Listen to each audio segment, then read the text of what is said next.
Assalamualaikum warahmatullahi wabarakatuh. Selamat pagi, salam sejahtera untuk kita semua. Om Swastiastu. Perkenalkan, nama saya Yuli Tresnaningsih, Widya Iswara Ahli Madya, Badan Pengembangan Sumber Daya Manusia Daerah Provinsi Sulawesi Tengah. Saat ini saya akan menyampaikan strategi pembelajaran mata pelatihan Bela Negara Kepemimpinan Pancasila pada pelatihan kepemimpinan administrator atau PKA. Waktu yang disediakan adalah 18 jam pembelajaran 6 sesi. Di hari pertama, sesi pertama, saya akan masuk pendahuluan. Pendahuluan ada 3, yaitu perkenalan, menyampaikan tujuan dan indikator hasil belajar, kemudian ice breaking berupa menyanyikan lagu kebangsaan secara bersama-sama. Selanjutnya masuk materi 1, yaitu aktualisasi cinta tanah air melalui perspektif Astagatra. Diawali dengan mereview materi wawasan kebangsaan dan kepemimpinan Pancasila yang telah disampaikan di hari kemarin. Setelah itu aku akan menjelaskan teori Maslow untuk mempertajam apa sih aktualisasi dan dilanjutkan Astagatra. Kemudian saya memutar film yang berjudul Film Cinta Tanah Air. Kemudian setelah melihat film maka dilakukan diskusi kelompok. Kelompok dibagi menjadi 4 dan menggunakan metode jigsaw. Kemudian setelah itu ditanyakan apa yang belum dipahami oleh peserta. Kemudian kalau ada yang belum dipahami maka Widya Iswara harus memperjelas dengan membuat sebuah kesimpulan. Selanjutnya masuk di sesi kedua di hari pertama, yaitu materi pokok 3 dan 4, membangun kesadaran berbangsa dan bernegara serta penerapan Pancasila.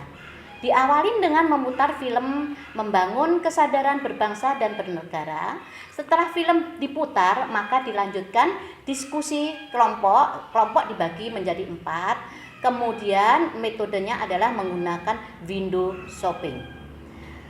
Masuklah berikutnya, yaitu untuk materi penerapan Pancasila, maka memutar sebuah film Pancasila. Di sini diputar filmnya, kemudian metodenya adalah brainstorming.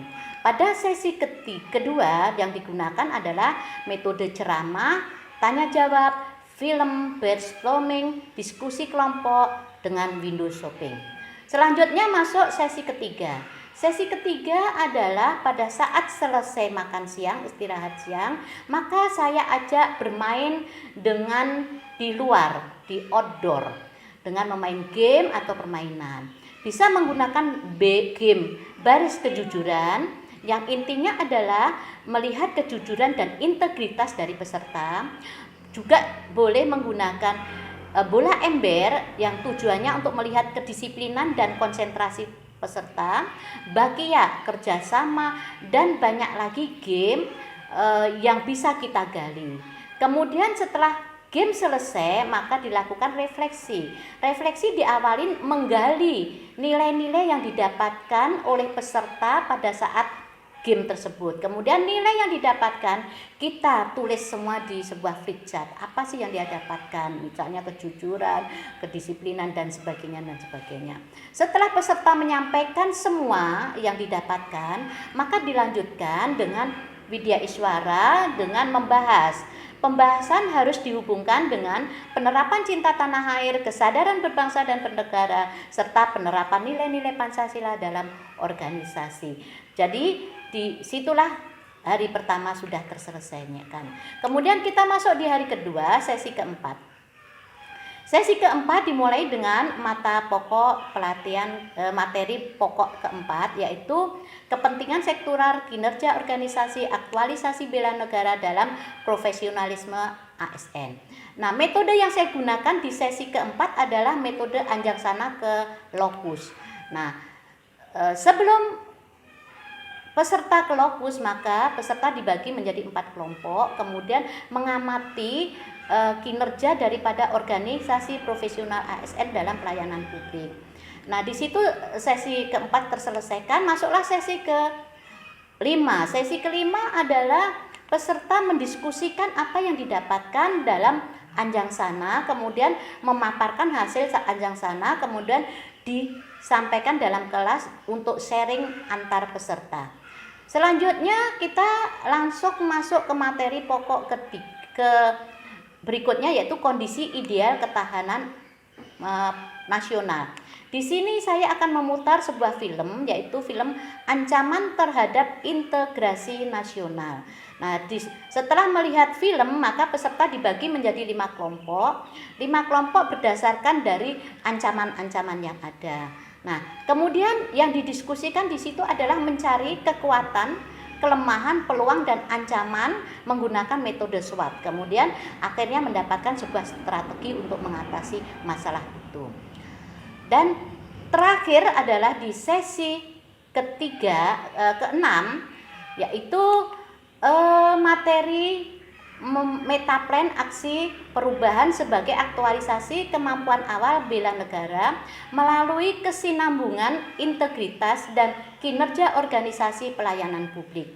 Di sini adalah menggunakan metode, yaitu memberikan tugas mandiri atau individu kepada semua peserta. Peserta membuat rencana tindak lanjut atau action plan penerapan bela negara dalam kinerja organisasi pelayanan publik di organisasinya masing-masing. Nah, setelah selesai, ada beberapa peserta yang sudah selesai boleh dipaparkan hasil action plan-nya atau RTL-nya, boleh 1 atau 5 orang atau 3 orang peserta. Setelah selesai itu pemaparan, maka saya melakukan penutupan. Nah, penutupan diisi dengan menyimpulkan, kemudian memutar film Optimis Indonesia, selanjutnya mengucapkan salam. Kemudian evaluasi yang saya gunakan adalah melihat keaktifan peserta pada saat diskusi kelompok, game, dan lain-lainnya. Saya kira demikian strategi pembelajaran yang saya pakai. Terima kasih. Sampai jumpa. Wassalamualaikum warahmatullahi wabarakatuh. Selamat pagi. Om Santi Santi Santi Om. Semangat.